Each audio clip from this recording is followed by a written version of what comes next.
will come to you sometimes unexpectedly. Just like this, please. Don't wave it around so much. Bathrooms through that doorway to the left. No food or drinks. And we're cool. And please silence your cell phones. Do me that favor. Take it away, Jesse. Amazing. Putting it.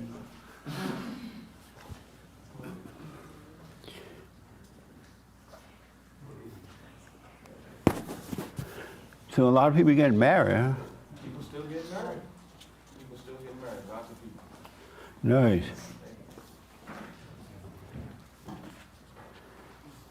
How's work for you? Busy. Busy? Slow down. You slow down? Slow down. It has not? I mean, the restaurant itself is. Oh, you slow down. Yeah, so I'm with him on the photography, but then the restaurant I was doing like 4 or 5 days, and now I do like 2 or 3. Oh, nice. They're trying to get it out of it totally. Yeah, Yeah. Yeah, it's good. It's busy. nice. And how about you? You know, how's your boyfriend?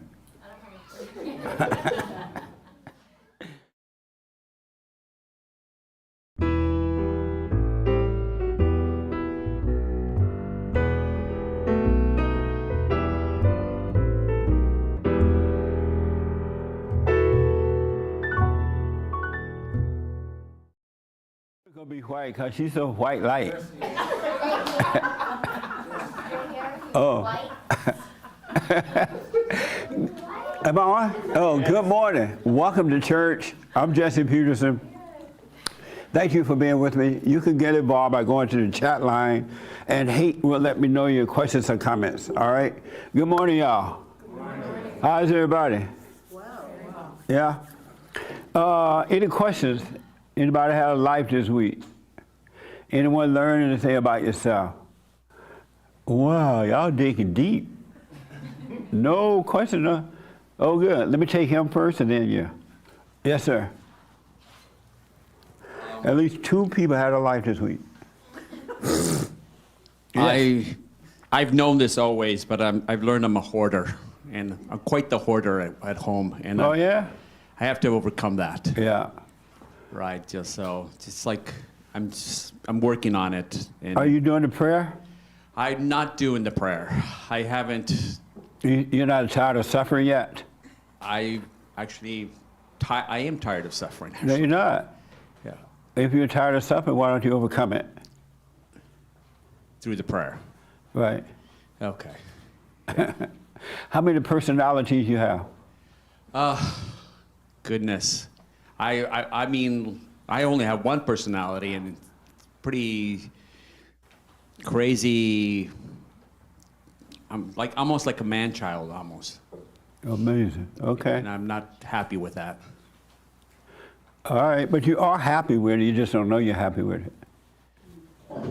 Yeah, well, it's hard to Because- overcome all these habits of so many years, Oh, okay. right? You know, it's like I just so many bad things have happened. I've never been able to overcome. Right? I just muddling through life. And, What a sad way to live. what's that? What a sad way to live. Yes, it is. Yeah, it's like I'm trying to overcome. I'm trying to overcome. Okay. We'll get back to that. All right. Okay. Yes, ma'am.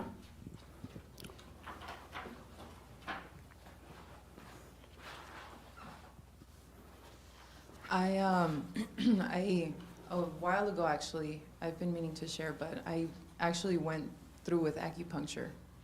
It's that little thing they put a bunch Oh, of needles in the yeah. back. You did that? Yeah. Wow, you wanted some pain? Well, I thought it was gonna help me feel better, but it didn't.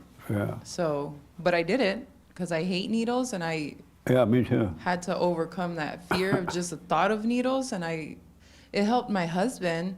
So I was like, well, if it's helping him, maybe I should do it too. And then I was too scared to do it, but I actually did it, and I hated it.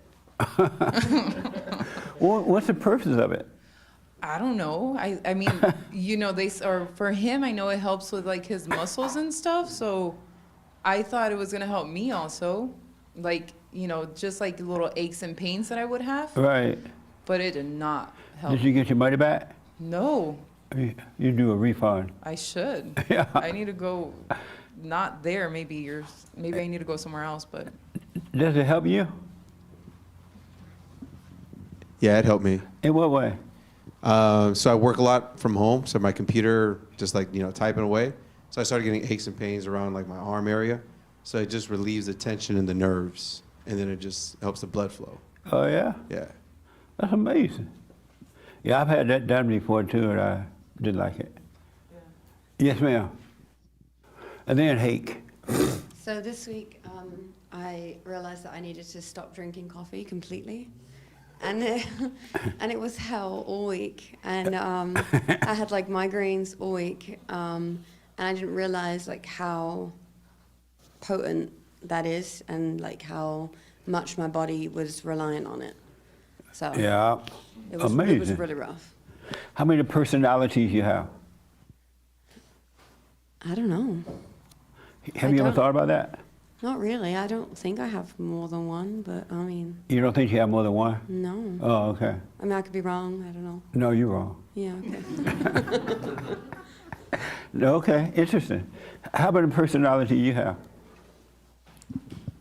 It's funny you asked that question because I was just thinking about that the other day. I feel like I'm more of a chameleon because whoever I'm with, I change how I act. I have a lot of personalities. I don't know. I can't keep up. Really? Yeah. Nice. I feel like I'm one person, but my conscious, I change. If I'm with my kids, with my wife, with work, if I'm around friends, I change. Oh, okay. Why do you have so many? I don't know. I think in the moment, I feel accepted, and I feel like I have to change a little bit to feel, accepted. Interesting. Okay. Amazing. Yes, Hake.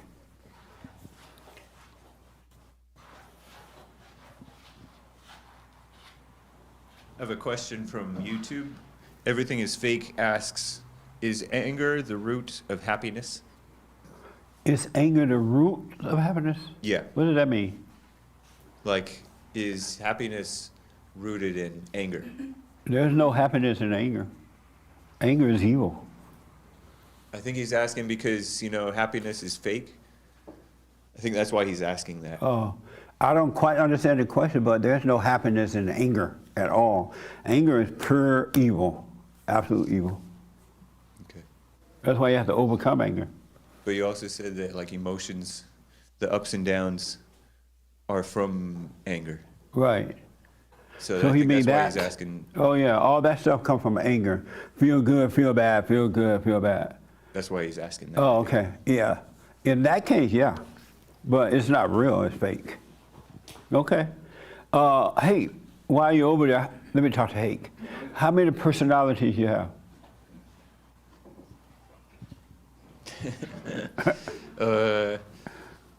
Real personalities or fake personalities?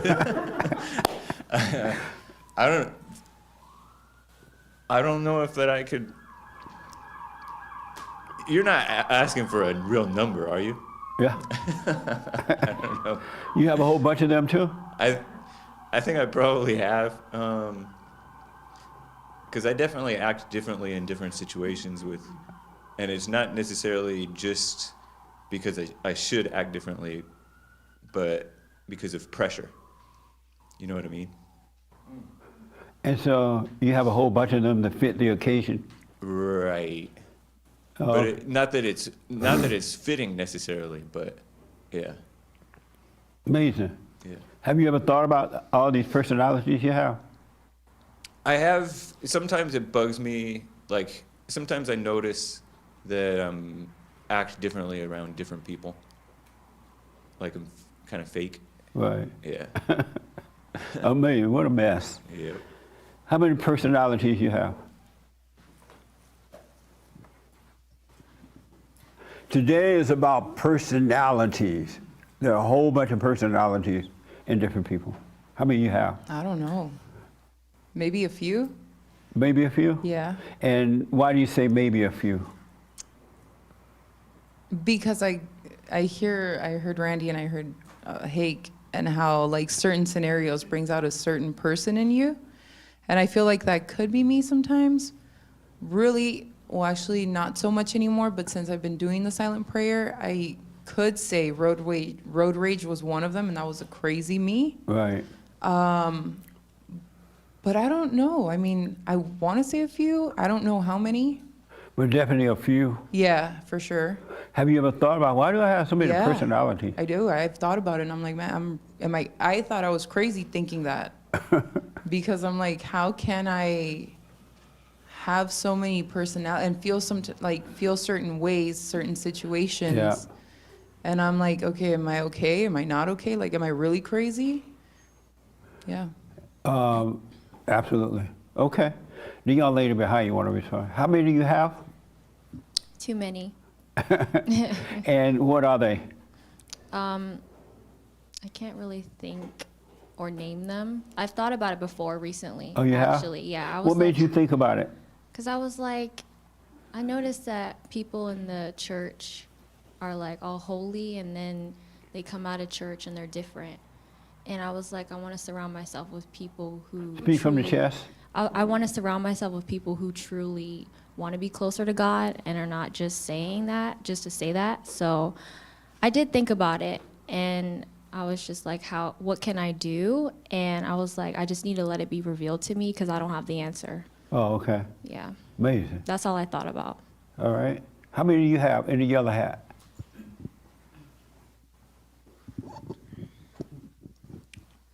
At least a few. You have a few? At least a few. And what are they? Well, I mean, when you're conducting business, you present yourself in a certain way. I not speak about everybody else. In what way is that? Well, more professional. You know, I might not be as jokey or, you know, have just a different professional demeanor. And, you know, when you're around family, your immediate family, you can be a lot more of who you truly are. So that's two. So that's two, right? And then, you know, if I'm going to lunch with friends or people who I love and respect, might have a certain demeanor there. Three. There's three. Talking to Jesse, I might have a certain, you know, I ain't gonna let you know all the mess. So Four. I think that's about it. So So you got your four. inner circle and like Do three you other get layers. angry sometime too? No, I don't get angry. You never get angry? No, So you have four for sure. absolutely. Oh, okay. Amazing. How many do you have? I do agree with the professional one, like when we're talking to clients and stuff. One. So that's one.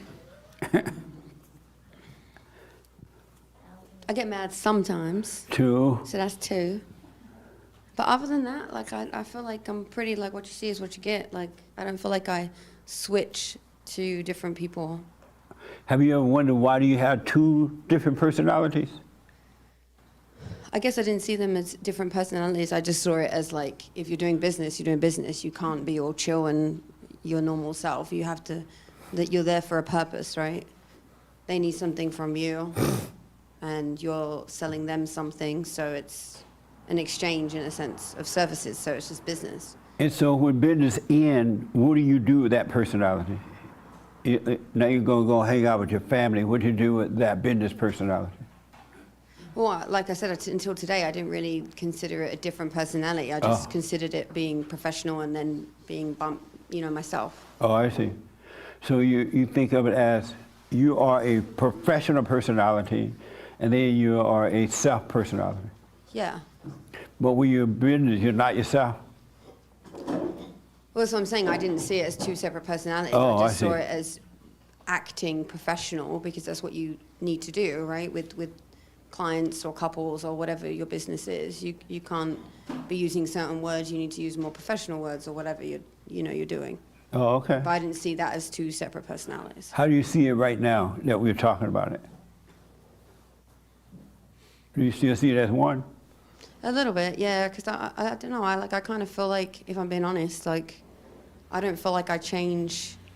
Like, don't get me wrong, I feel obviously more relaxed with my immediate family, but like when I go, I'm thinking like when I go to my second job or where I go other places, like I don't feel like I change for them. I'm like, I am what I am. If you don't like it or you don't like me, then it's what it is. I don't really care. Oh, okay. So whatever. Amazing. Who told you you need to act business-like? Great question, but I think that's just something that you learn, right? As you're growing up and you're conducting business. I don't know, society. Society told you that? Yeah. Okay. And then who told you that you should be another way at home? I think it's just natural, though, isn't it? Whoever you're comfortable with is you can be your complete self with. Okay. So I don't know. So just relax. This is just a fellowship, all right? No tensing up or anything. I see y'all mind running crazy right now. What is he up to now? How many? Thank you. How many do you have there? Carry the one. I think pretty much I am the same most of the time, but I do see, like, with my employees, I am one way, but with my boss, I may not say everything I just said to my employees. So, and then there's Layla. She thinks I'm Doug the Pug, so that's three. Yeah, I do notice that there's some things that I can't necessarily say. When you're dating, are you different around the woman that you're dating than you are with your boss, with your employees and all that? I have been. So how many of that? 4? Yeah. 4? Okay. 5. We'll get to one hand here soon. When you're around your friends, are you different with them than you are with your employees, your boss, your dates, and whatever? That I don't see as clearly. I don't think that I am, though. Okay. I think that. So you had 4 different ones? Easily. And so why do you have so many? I like the company. I don't know. I like the company. I'm not What? sure. I like the company. I don't You know, like the really. company of all these different persons? At least you're being honest. Honestly, I don't know. I can't. Have you ever wondered, why do I have so many different personalities? I have wondered why I act different in front of certain people, yeah. And why do you have so many? I can't answer that yet. Do you have a business personality? Like the young lady was saying, you know, you act business like when you're doing business? I think I have had that, but I think that I'm kind of the same for the most part. It's just that when I'm in front of my boss, or the boss it's a little bit different because I know how politically I know how they think, and I can't tell them the same thing that I can tell my tech. So I know that, I understand that, but for the most part, I think I'm the same with everybody. I'm just a little bit quiet, but I speak up when I need to. And are you happy having so many personalities? I don't seem unhappy. I don't see myself as unhappy. Do you ever get angry? I've been angry, yes. I do get angry. You get angry, so that's 5. We found another one. Okay, I told you we're going to have a handful here soon. Amazing. And you say you have wondered why you have so many, or you have not? You didn't think? I've seen myself do that, and I wondered, why am I, sometimes I know why I'm doing it, like what I just explained about my bosses. Oh, okay. So, but sometimes I don't know why necessarily I'm doing it. Okay. Do you want to overcome them or keep them all? No, I think I do. I do want to overcome them. Why? I'd rather just be straight, as somebody said, what you see is what you get with everybody. And why don't you be that? I guess, like in the instance of my bosses, you have a job, you don't want to necessarily lose your job. So I guess I would say I don't want to lose something. Well, you should be talking politics with your boss like that anyway. Well, Not at a place like that. they do. They do. They'll bring it up in a second. But you're not the boss, they are. Yeah, right. And that's The why, boss can bring it up, but and you that's can't. why I don't, Right. because Okay. I know what happens. Okay. How many do you have, Nick? More than one, More than one? at least. How many? What are they? You know, I never really thought about it like that, a number, or trying to differentiate them or anything.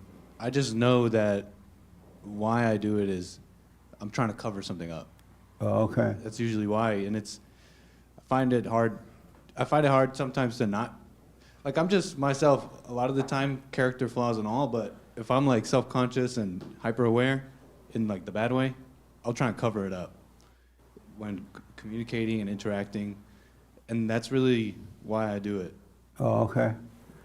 So hide you something. have them, but I don't know one, You two, don't know three, what they four, are. or their names either. you don't know their names? No. Well, they definitely have names. Right. I think I might know some of their names. Do you ever have fear? Yes. That's one. Do you put on a different personality in front of your girlfriend? No. You afraid with her too? No. You don't act afraid with her? Mm-mm. That's two. Okay. You get emotional sometimes? Sure. That's three. Okay. You get embarrassed? Yes. Four. See, they have names. How many personalities? Do you want to overcome them? Yes. And why? Because I don't want to cover anything up anymore. I just want to be me Are you covering it up from yourself or from others? from others. Yeah. Okay. All right. How many do you have? I mean, I would say a lot. I would say I have a lot just being by myself at home. You know? Can you name them? Can I name them? At least some of them? Well, I mean, if we're going to... I feel like I'm reiterating what people have said, but yeah, I would think there's the professional one, there's the at-home one, there's the angry one, the fearful one, the emotional one, the make jokes one, the listen to music so I don't have to feel anything one, let's make some art and really get out there one. Like, you know, I mean, I actually...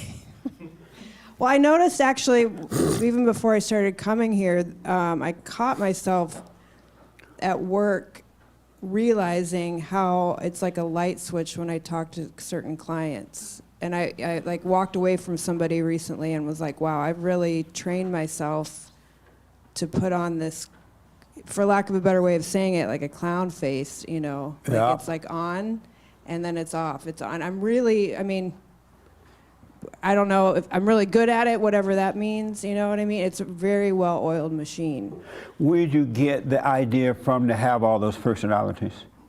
I think I've been told, I think I've been observing, I think I've taken classes, I think I've studied this, you know, like, really, you know what I Yeah. mean? Like, I think, you know, me this week looking at just a lot of new things in conjunction with the biblical question. I even asked my sister on my way here, like, I don't know who I am, and I don't know, like, actually right before I walked in here, I said, why do I want to be Ludacris sometimes? Like, as a rapper, you know what I mean? Like, why do I mean, but that's a real thought that I have. You want to be ludicrous?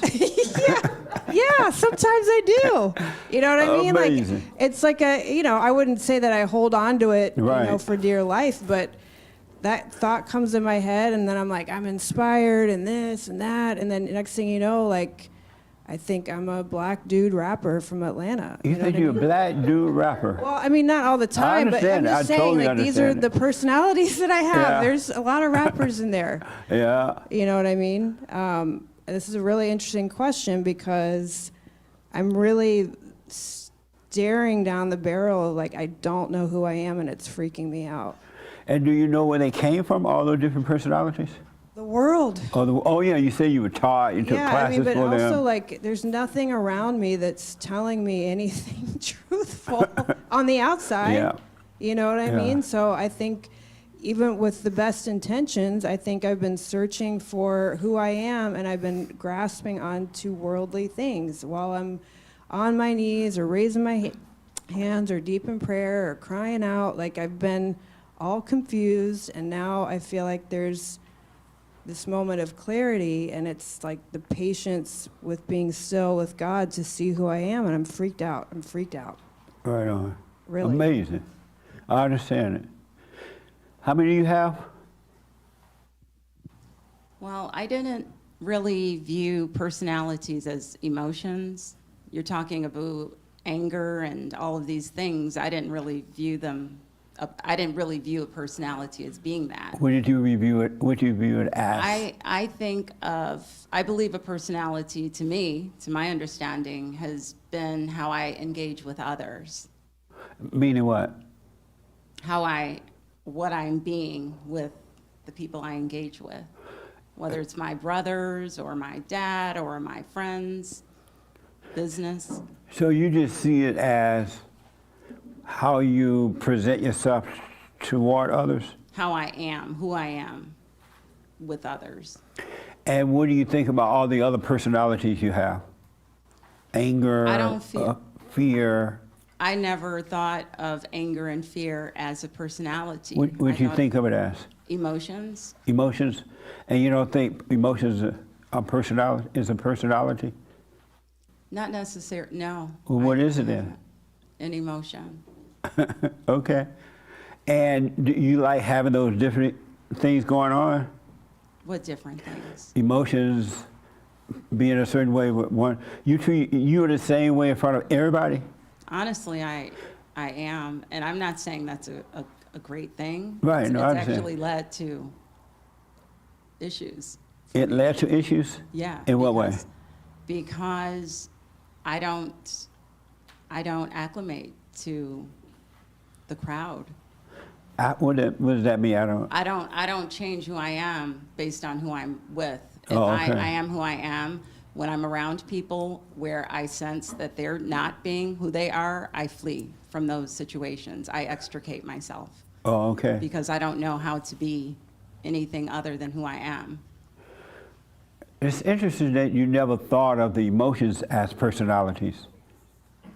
Is it? Why haven't you thought of those as personalities? I think of them as emotions. I think of those as feelings, things that I feel, not who I am Oh, necessarily. I see. And where do they come from? They come, where do emotions come from? Where do broken hearts go? I don't know, I'm not sure. So have you ever wondered where all these emotions come from? Not really. I'm not a super emotional person, to be honest. But not I'm just even super, just emotional, period. I'm not. Lighthearted emotions and all that.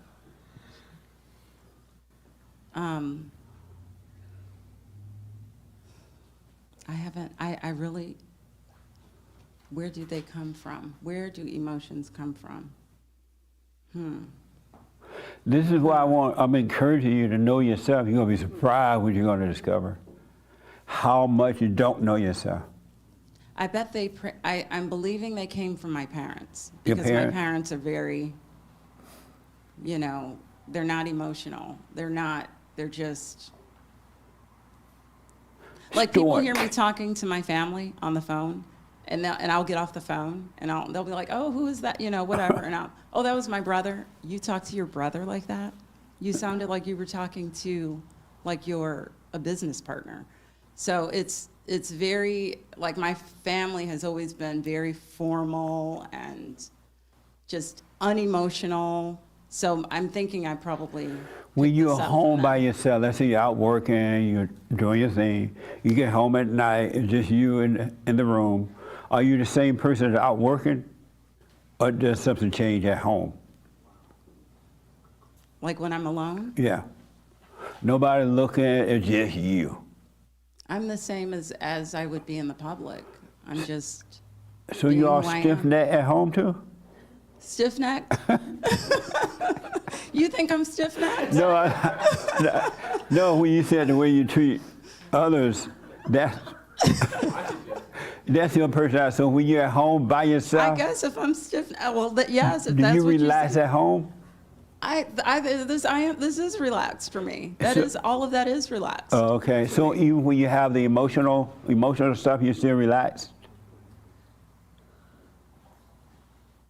Yeah, I guess. I mean, I don't like. What do you mean when you say that? When you ask that? Like, if I'm upset about something, for example. Whatever the emotion might be. I mean, I like to have fun. I like to laugh. Yeah, if you can, I don't know. I don't know. I don't know. You're like, what the? I want to answer these questions, but I don't really have an answer Okay. to what you're asking. All right. The young man behind you want to respond. How many do you have? I have one, And what's that one? What's his name? INFJ. It's a personality type. What's that mean? It's you get it from the Myers-Briggs test. It's like a questionnaire, and it tells you like whether you're introverted, extroverted. Are you more of the sensing type, or are you the feeler? If you're the judging type, or the opposite of that. Oh, okay. And so do you get happy at times? Yes. Do you get sad at times? Yes. You get angry at times?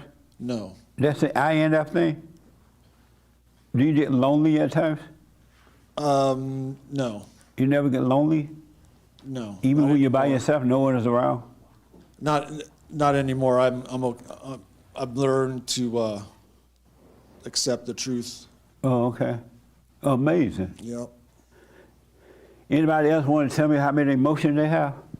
I mean, how many identities they have? How many you have? One, One? And Yes. what's that one? just Rochelle. What's that? That's me. And- but what is Rochelle? Just, I don't know how to describe it, but I can say that I do know where emotions come from. But tell me first, what is that Rochelle, one person you are? It's just, I say one personality, not that I don't have, like everybody else said, that there may be different ways, which I'm really not for the most part, but even if I do have like a different way that I am with someone at work as opposed to being at home, I think that's all contained in just who I am, one personality. So, I don't think there's like different separate personalities. So if you're different at work, I'm not really different at work. No. Are you different at all? No, not really. Are you different at all? No, You're not different at all at work? no. You said not really, I'm kind of. Well, no, it's different for me because I work with dogs, so I have dogs at home, I have dogs at work. I'm the same way with them. And so you just Rochelle, right? Just Rochelle. But what is that though? It's just the being that I am. The what? The being that I am. What does that mean? Just who I am. And it comes out, So you are Rochelle. yes, And what is Rochelle? just a girl. And you don't have different personalities? No. Not at all. You never get No, emotional? I just have one. You never get Not emotional? anymore. You never get anymore. angry? Not anymore. You don't get any of those things? No. And so, but I still don't understand how you Rochelle. You're not telling me how that is. And it's not a test or anything. I don't know It's how to just a- describe it. It's just who I am. Oh, okay. Yeah. All right. What the? But can I answer the where do emotions come from? Yes. Thoughts.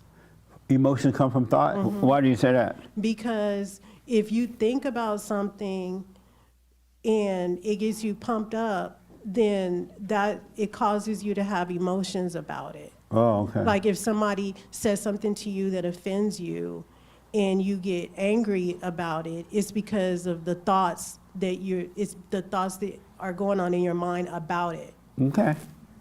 Amazing. The biblical question. What are the false needs in your life? None. I don't have any false needs. You I have no one- false needs? No. I Really? have one absolute need, and that's just the presence of God, just God. That's Okay. it. Everything else. I used to have false needs. Everything was false needs. I thought I needed to move, or I thought I needed to have more money, but once you just sit down and be quiet and do the silent prayer and God's light starts to shine in, then you become aware that you don't need anything. Okay. Amazing. Interesting. And how many personalities you have? Many thousands. You have many thousands? No, that's a joke. Right now, none. 9? 0. You Zero, have none. no No. false, no identities. I mean personalities. Yeah. You have no personality? Yeah.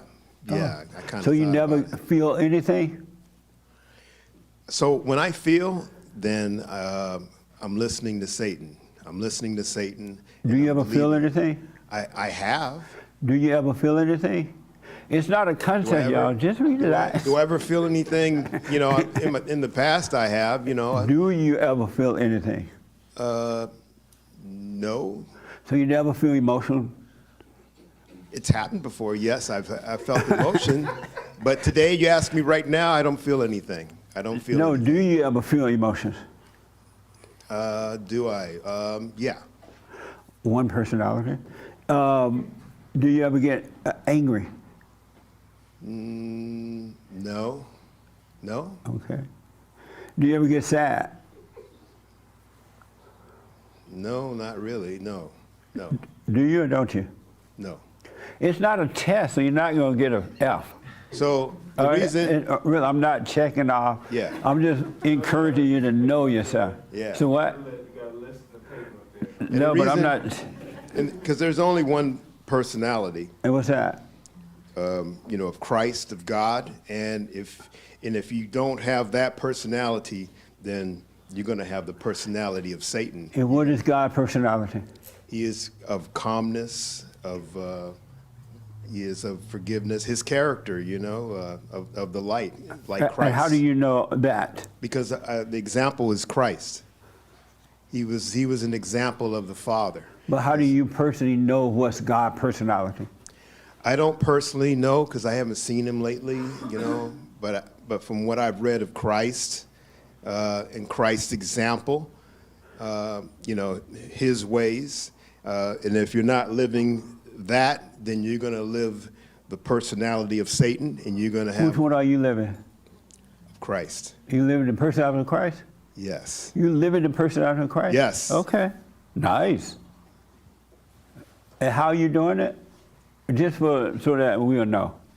So my biggest success has been becoming still, becoming calm, and just like, you know, before I leave the door, I even sit down for a few minutes, and I'm able to come out of my imagination, come out of my mind. And so by doing that, you know, throughout the day, several times, I'm able to stay with Christ. You sometimes live in your thoughts? Yeah, well, he doesn't stop. Satan doesn't stop. And so Do you sometimes live in your thoughts? Yes. Okay. And what is it like when you're living in your thoughts? Do you get emotions then? That's when I have personalities. Oh, okay. That's when the ego tells me, or, you know, emotion comes in, because I listen to Satan, and he's a trickster. He's a liar. He's a tempter. Okay. So he's going to, and he does not stop. And he actually, you know, kind of increases it sometimes. So, Okay. yeah. Jesse, your hand? What does this conversation feel like to y'all out there? What are y'all thinking? Yes. I'm thinking. You had your hand, right? Yeah. How many personalities you have? just one thing. And what is that? Just how I react to things. I'm sorry? How I react. So one is how you react. That's it. Yeah. That's it? And what does that mean? What someone else's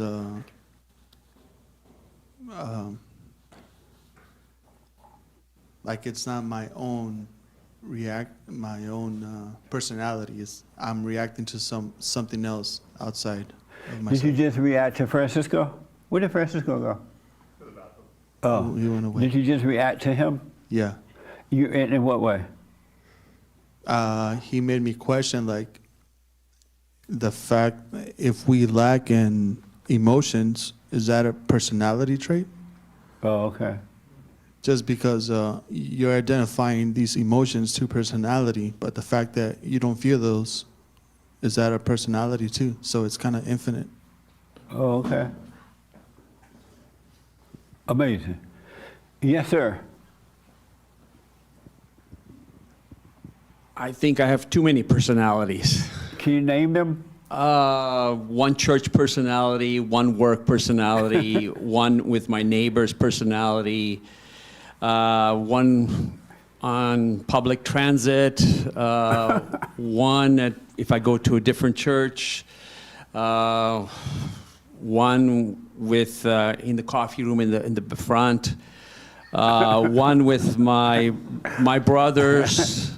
One with when I see my mom in the nursing home in Vancouver, British Columbia. She didn't die yet? No, she didn't die. She's. Yeah, I told you. She said she's gonna be around for a year, right? Yeah, yeah. And you lost your job. Yeah, well, I mean, and the lady's still here. Well, at least I mean, You can't even get the insurance money. Yeah, one thing that was big for me because recently. she won't die. Yeah, one thing I shaved my mustache, which I haven't shaved in more than 40 years. So I was like, that was a big change for me. So it's like, you know, it's like, my brother says, don't shave the mustache if it's going to traumatize you, or you're going to have a personality change. All right. Okay, I want to hear about your mustache. Okay, thanks. Thanks. Any questions about the question itself? What do y'all think about the question? It's a good question. In what way? Nick, you want to give it a mic? She says a good question. In what way is it a good question? Yeah, it's a good question because it's making me look around the room and look at myself and be. I don't know. I mean, I feel like I was like really hyper aware of all of this week for some reason anyway. But I think it's nice to talk about it. It's making me feel less insane. Because everybody else is everybody else insane. Right. Well, yeah. Not that everybody else is insane too, and that's making me feel better. It's just, it's normal. It's but like. It doesn't feel a little better knowing that you're not the only one insane? Right. Everybody's It's not, this isn't just happening to me. Yeah. Quite frankly, it's happening to everybody, whether they're in this room or not, Yes. It's a good question. And what do you think about what you've heard so far from everybody? Well, I mean, I didn't ever consider looking at my personalities as emotions, so that's making me look at something new. And then, what do I think about what everybody's saying? Yeah. I think it's good. I think we're like opening the window and airing it out, Yeah. It's good. It's honest. That's what it's all about. Yeah. Amazing. Is anybody on edge about this? Everybody okay about watching yourself? Okay. Good. I saw his hand first, and then Raymond and then here. It's interesting because I've been doing something you mentioned a few months ago about keeping your mind where your body is. Yeah. And I noticed when I drift away into a personality it's mostly an overreaction to whatever's going on. Yeah. And then I'll see myself drift off, or even here, like I'll admit, I'm sitting still, we're talking, and there are times where I just go unconscious and I just space out, and then I come back. So that unconsciousness spacing out is a personality that I didn't even know was there. It's just truly on autopilot. Yeah. And then tying What a into mess. It is a mess. And then tying into your biblical question, what false needs do you have? Oh yeah. What false needs What are the false needs in your life? I think they're all false needs. Like what, for example? Wanting to dress a certain way to be presentable in front of others, worrying about your, I don't know, from aesthetics, your hair's combed a certain way, speaking a certain way, sounding a certain way, saying certain things so people can nod and say, oh yeah, I agree with you. Like no one gives two rats about that. Okay. But I have that need where I want to have that acceptance. So they're all false needs in a way. Oh, okay. Yeah. Had you thought about that before it became a biblical question? No. Oh, okay. No. But I did know a lot of that was nonsense and it wasn't something I really needed. Like, I think you even said we can't even control hunger. Like our body just starts, you feel that feeling and you got to eat. Yeah. You know. Rochelle said something very interesting. I wrote it down so I can get back to it. Yeah, we're not in control of anything. Isn't that amazing? Yeah.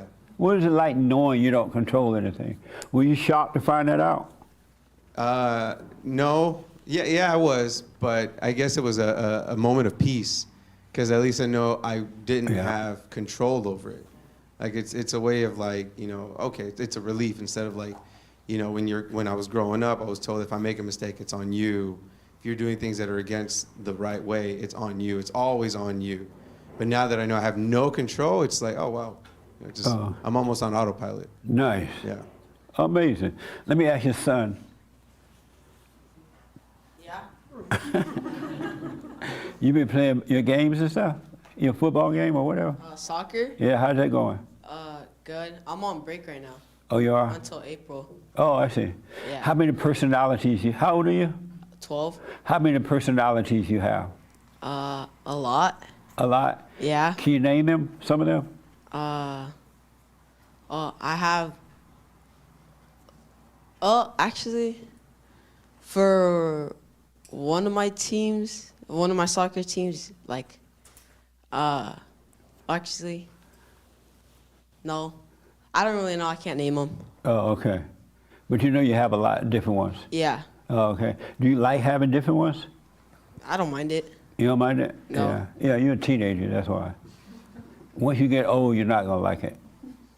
Okay. All right. Yes, Raymond. Did I see your hand, Raymond? Yes. Okay.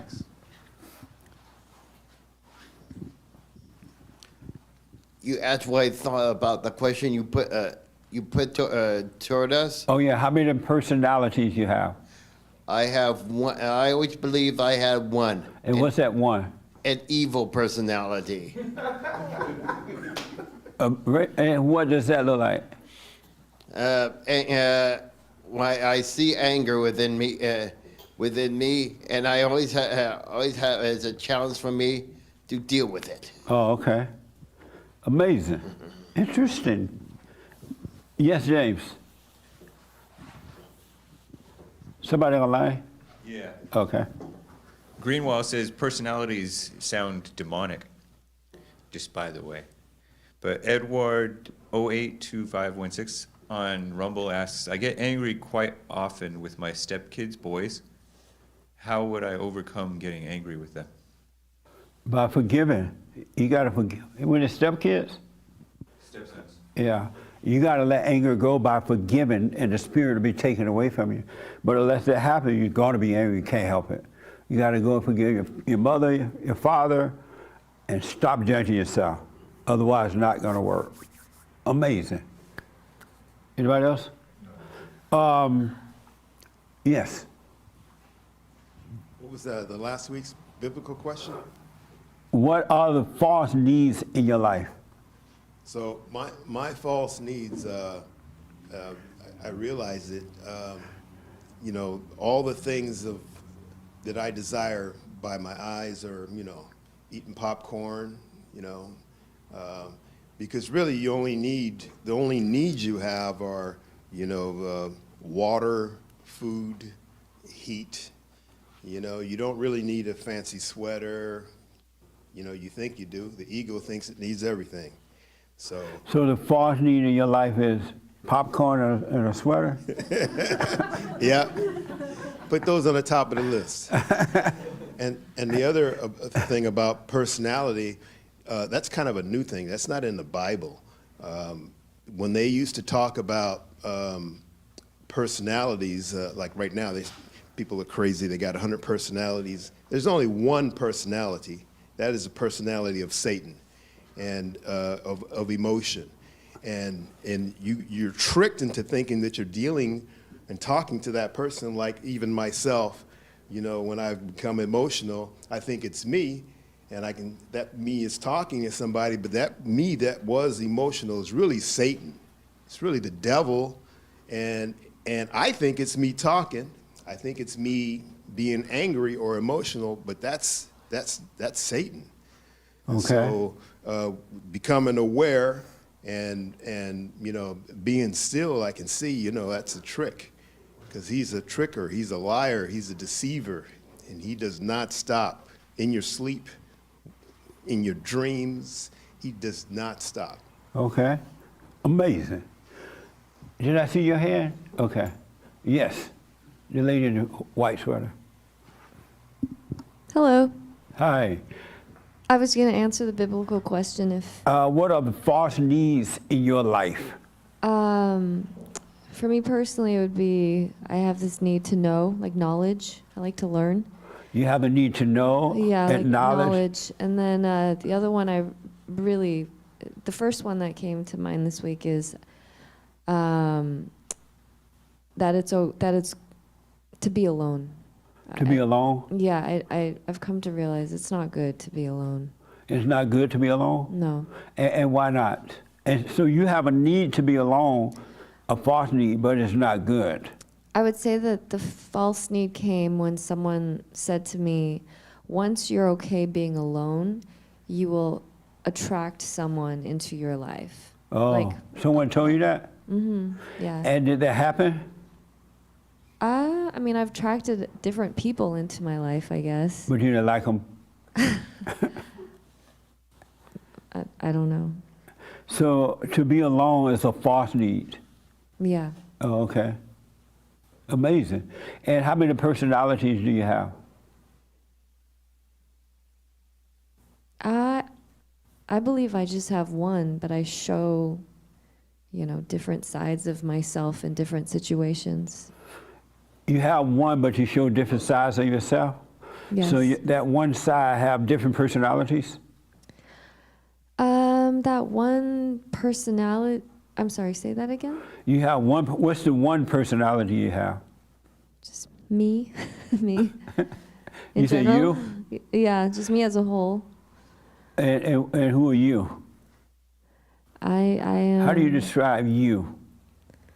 Oh my gosh, I don't even know. Like, I'm just a child of God that is complicated.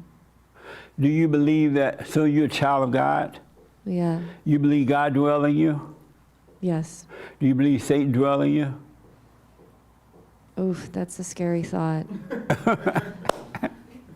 Why that it's easy to accept God is dwelling in you, but not Satan, huh? Yeah, And why is that?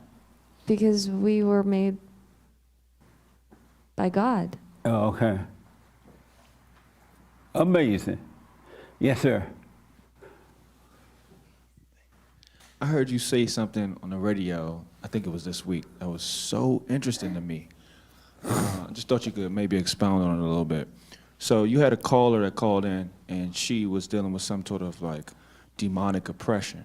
Oh, yeah. And she was saying that like she was seeing spirits and all this kind of stuff, and you just listened to her for a while.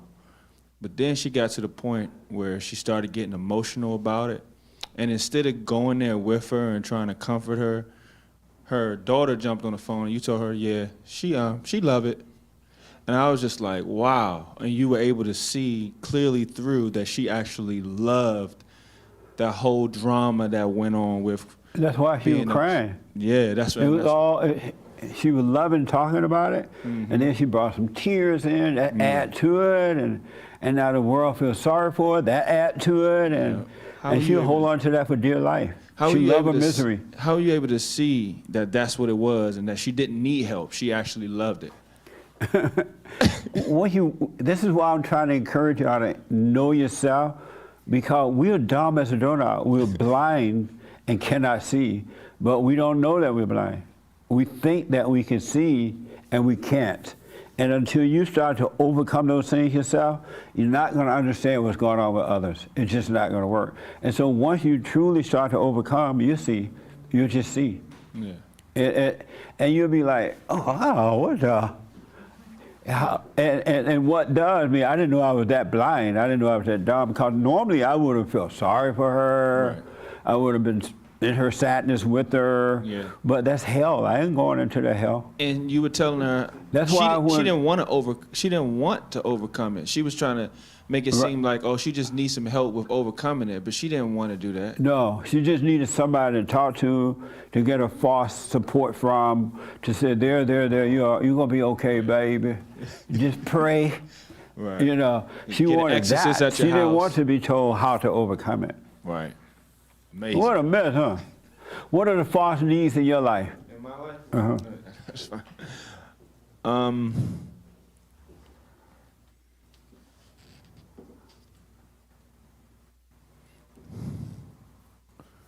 Approval from people. Approval? But I'm giving you stuff that I used to deal with, because I'm overcoming a lot of this stuff. And so what are the false needs now? I don't think I have many. You have no false needs? Nah. Really? Yeah. And how did you overcome them all? I started looking at myself. Oh, you did? I started looking at myself and no one else. How do you feel when your wife think you more than what you are? You better than her. She never told me that, but I just know them how people No, work. I know y'all talk. If she ever thought that, I would just pay attention to see how I reacted to it. Okay. Because it might be true. Yeah. Be quick to listen. Does he listen when you tell him he think he's better, he's smarter? I don't really tell him that, so. Why don't you tell him when you're thinking it? I think that's something maybe before we started hearing your message. Uh-huh. But I haven't, to my memory, I haven't said that to him for Good. a very, very long time. Do you still cry? Sometimes. Yeah. It's a lot better than what it used to be. And does he ignore when you cry? No, I think he does a really a good job in listening, and then if I'm being silly or obnoxious, Right on. he'll tell me. He's got so much better, and like he'll tell me the truth. Nice. But in like a respectful way, so that I can hear it and deal with it, rather than being triggered. But now I'm learning that if anything I'm bothered by my reaction, then there's a problem with me. So it's like each stage I go through, I'm learning the issues. If I'm bothered by anything, the issue is with me and not with him. During the week, let's say we have church on Sunday, during the rest of the week, do you work on paying attention to yourself now? Yeah. Every day, like? Yeah, I would say so. I mean, I definitely go through ups and downs where sometimes I like space out and go off on like a tangent, and then I have to like bring it back. But I'm generally more aware of myself, my behavior, my thoughts. Nice. You're doing the prayer every day? Yeah. Oh, okay, good. And just being, and also like what Randy was saying about is my body, my mind where my body is. Because you just drift off. You're thinking about dinner, you're thinking about washing, you're thinking about all the things you gotta do, and yeah. Okay. So do all of you kind of work on yourself now? You watch during the weekdays and at work and everywhere? Oh, good. The one thing I want to tell you, and you will see it if you stay with it. You got to stay with it no matter what happens. You got to stay with it. If the whole world turned against you, your daddy, your mama, your kids, the cat, the dogs, if they turn against you, you got to stay on that path, right? And be glad that they turned against you, because it allows you to see if you had the wrong relationship with that, the wrong need for it. But I do want to tell you that the mind is wicked. The mind and emotions are pure evil. Pure evil. And it's worse than what you can imagine.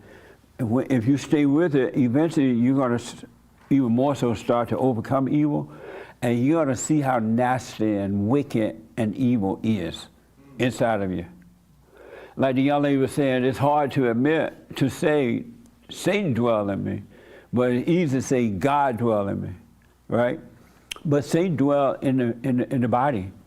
He used the human form to live through, and he works through the human form to create evil toward the person that he lives in and toward others. And he is wicked. It's worse than what you think. But don't be afraid, because he sounds tough, but he, as Francisco was saying earlier, he has no power at all. He has zero power. It's been done. He does not have the power to make you feel afraid. He does not have the power to make you feel shy or insecurity or worried or any of that. It's just that you believe that he does, because all your life you've been identified with him, thinking that it was you. It was not. And in our world today, if you really look at what's going on in your own personal life, in the life of others, in the government, in the media, and the demons that are controlling from up there too, it's the same thing. They have wars they talk about war because they're evil. It was just like the woman that called the show and talked about the demons she sees. And the problem is, the demons are not out there. She thinks she sees them, but they're in her. But she thinks that it's happening outside of her. When someone makes you mad or makes you glad, it feels like something is happening out here, but it's really happening in here. No one can make you feel afraid or sad if it's not in you. If it's not in you. And the world Satan is working through people to destroy, not to build. He's evil. And it works in the mind. And what we do, instead of calling it evil, we give it different names. But they are personalities. A fake smile is a fake personality. When you go into the market or into the post office and the clerk looking at you like she doesn't have time to be dealing with you, and you feel a little something about it, that's a spirit. That's a fake personality. And you'll call it fear, or you'll say, oh, she's so mean. But what she's doing, the way she's acting, has nothing to do with what's happening inside of you.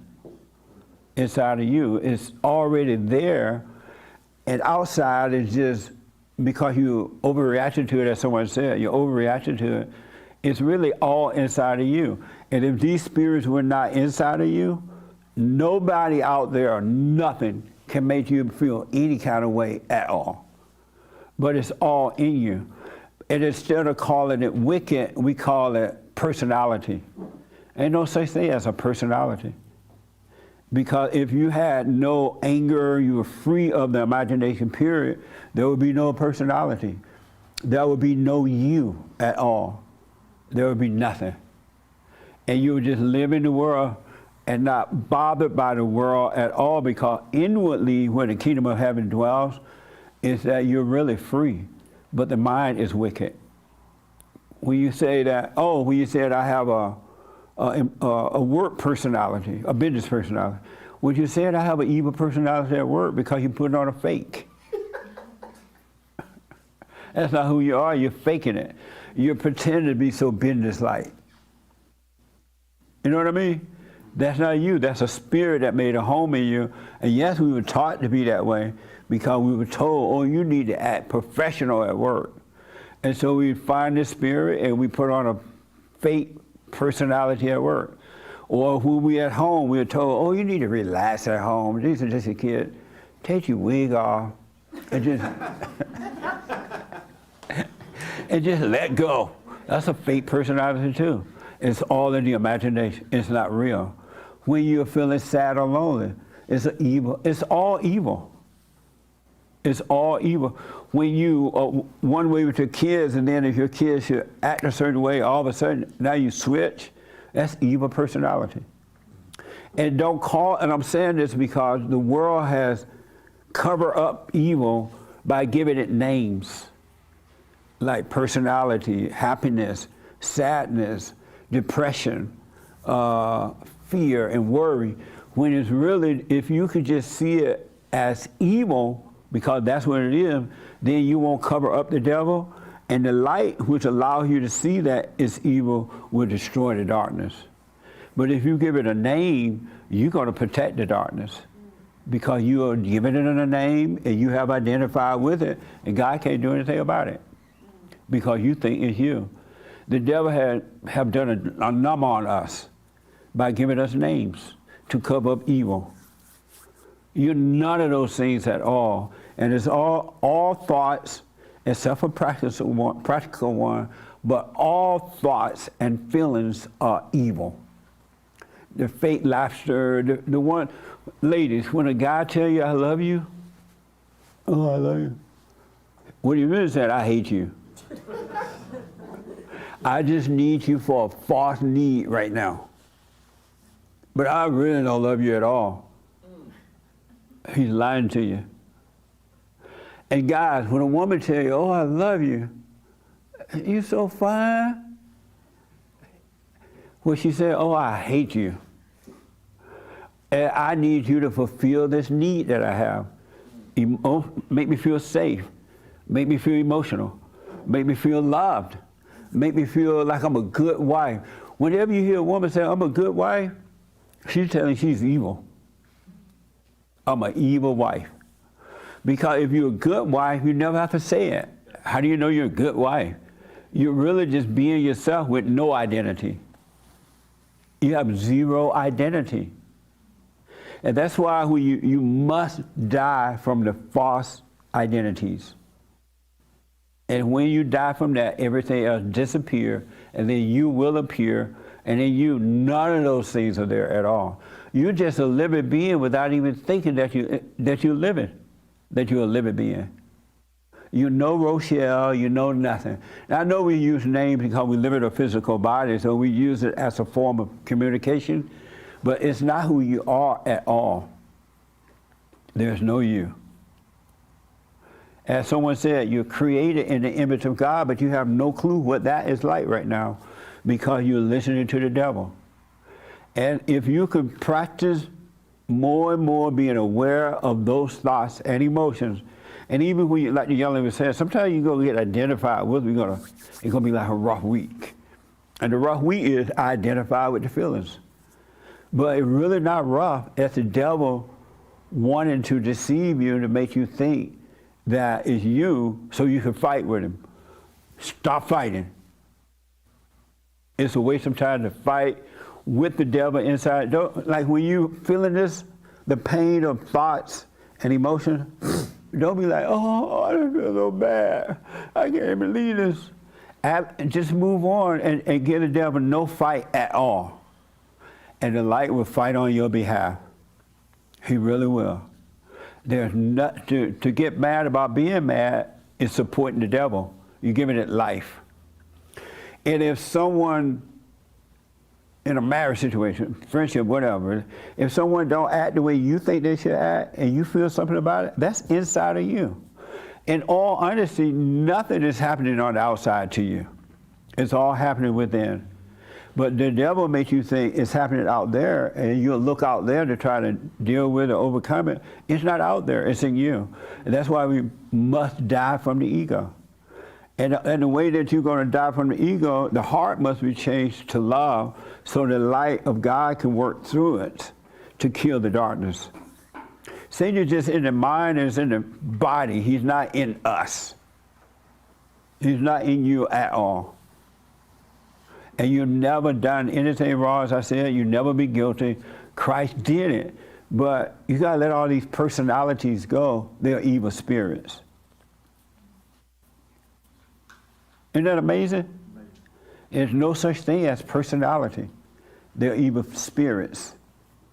It's the nature of the devil. But the world name them so that you don't see what's going on. And then they can control you. Just think about this.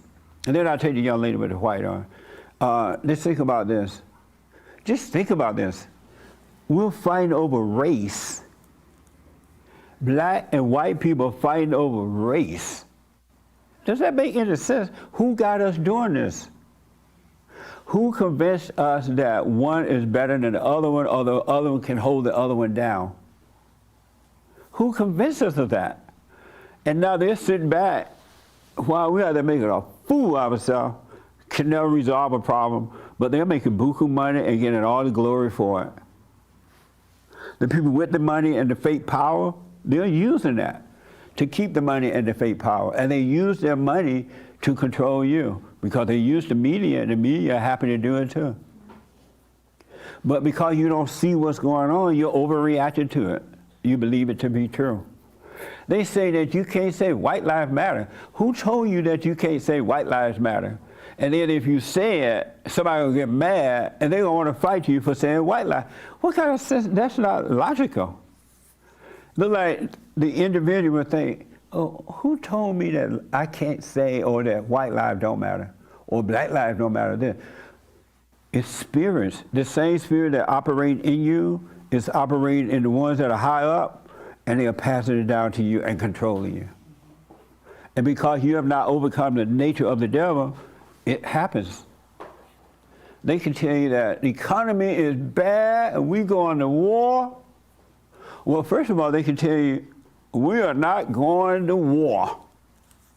There will never be a war. And you're like, whew, that feels good.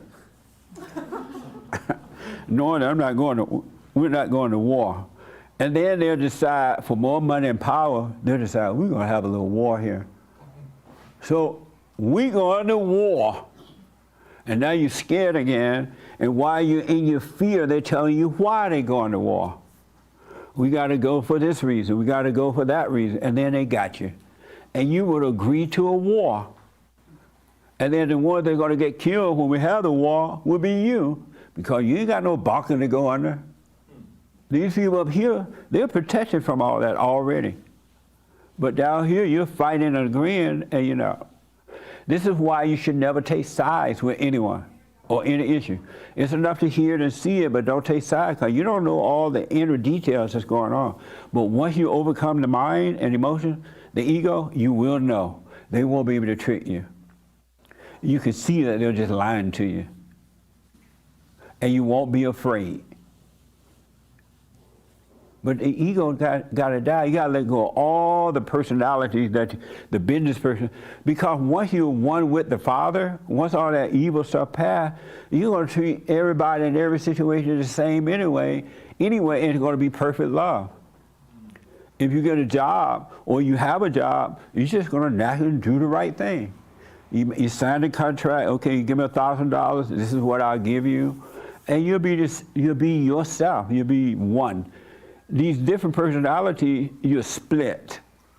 There's an up and a down, and a right and a wrong, and a yes and a no, and a this and a that. But when you're one with the Father, when you die from these different personalities, you're just one spirit with the Father. You're a whole person, and no situation, you will be as comfortable at work as you would at home. Because there's no switching back and forward. You're one whole. You're one whole being. What do you think about that? But they have lied to us. We've been deceived. And you're going to have peace. And in peace, you can't nothing break that. And happiness because it is evil, it could be up and down. It could be based on what you think, feel, or what somebody give you or take away from you. But in peace, there is no division. It's not divided. And it's not based on anything. And you can overcome the thought. I'm telling you, you got to stop protecting the ego and watch the thoughts and all these personalities and things you have made up. I hear black women say, I'm a black woman, I'm strong. No, you're not. Because first of all, if you were that way, you wouldn't have to be saying it. How do you know you're strong? There's no feeling in being strong. There is no feeling in life. Life it just is. That's why we must be born again. So you gotta let these personalities, they're all wicked and evil because they come from a dark place. It's disguising the devil. And people who are living that fake disguised life, they love tormenting others because they love to torment in themselves. And they love it. They work overtime to see what they can do to torment you, and they feel good about it. And then when you're down and out, when they have knocked you down, they'll come over there and kick you again, just to give you pain.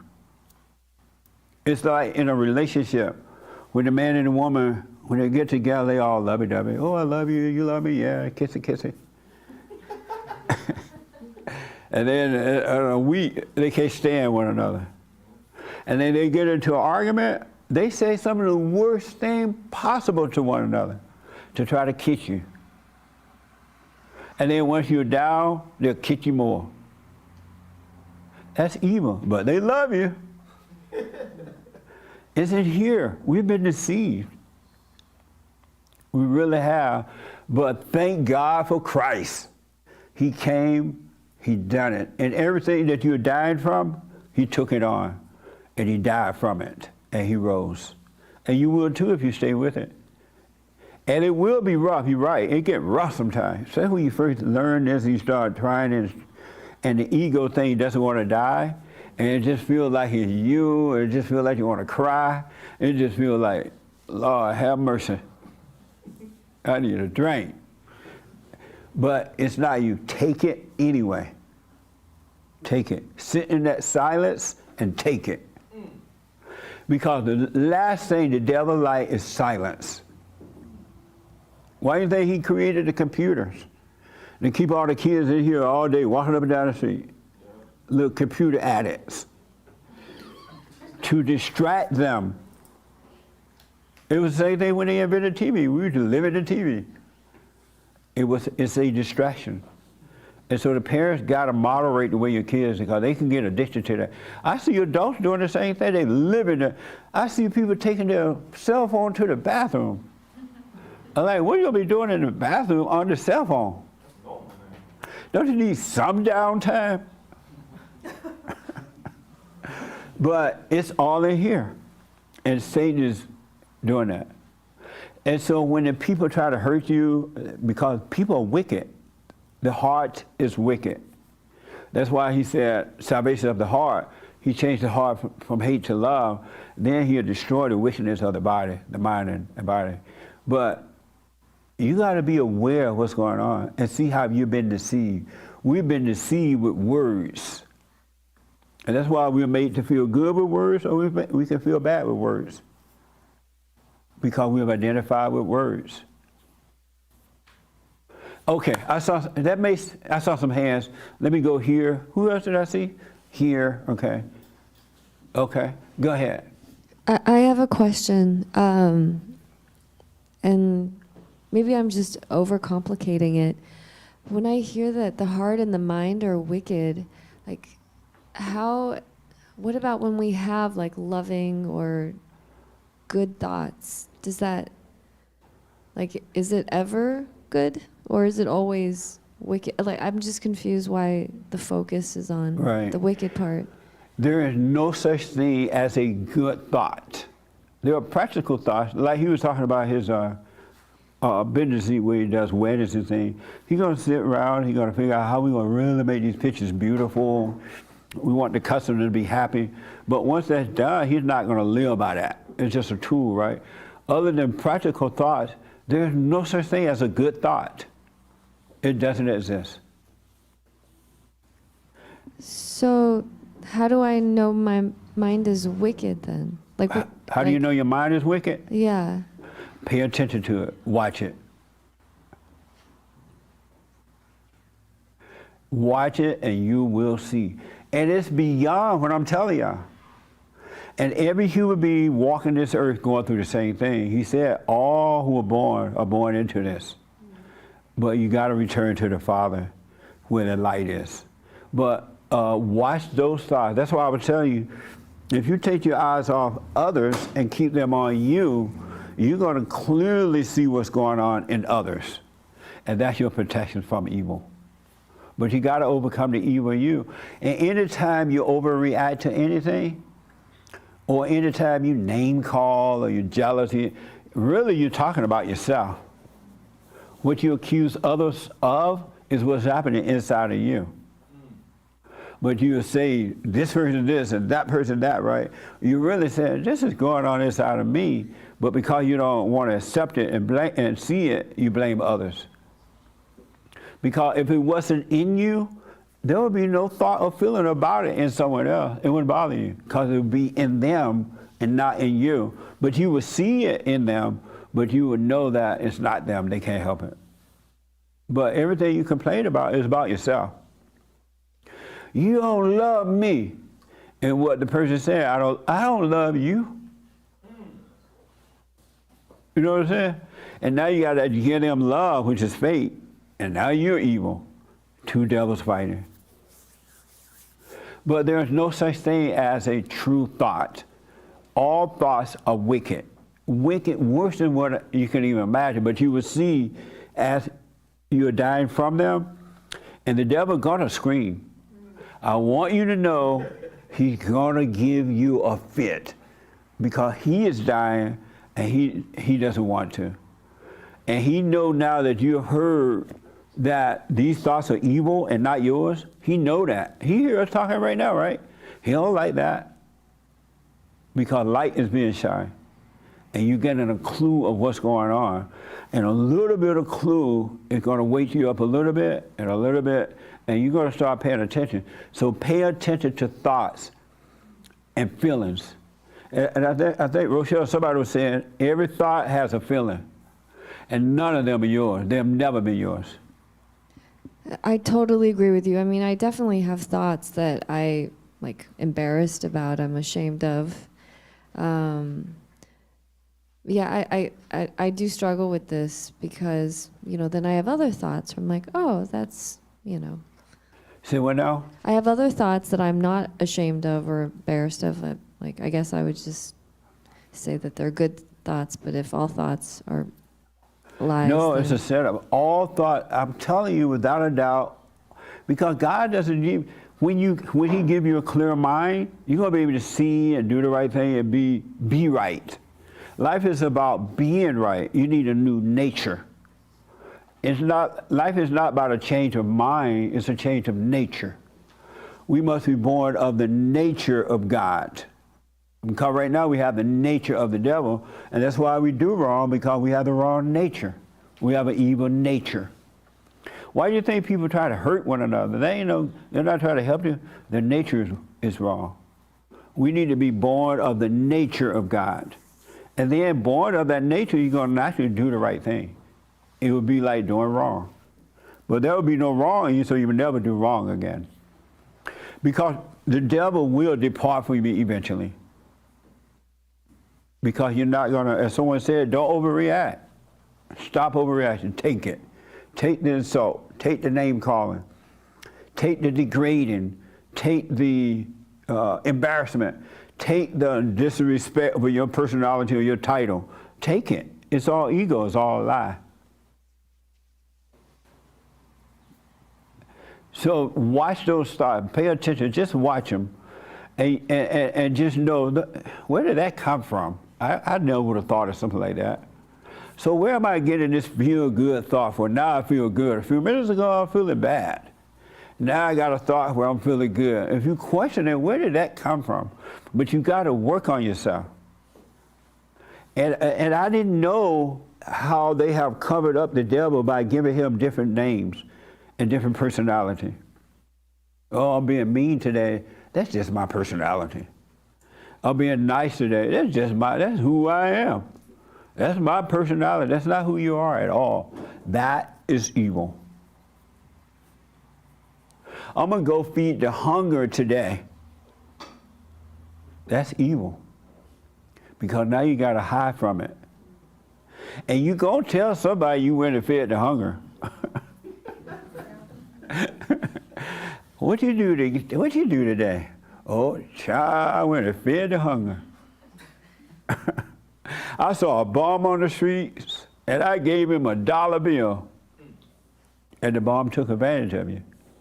But you felt good. I noticed that when people give money to the homeless, they be driving down the road, and the people hang out on the freeway, and they give $1, and they look around and see who's in other cars to make sure somebody saw them give $1. Because it's a good feeling, which is evil. Let what you do in secret stay in secret. so you don't get high from it.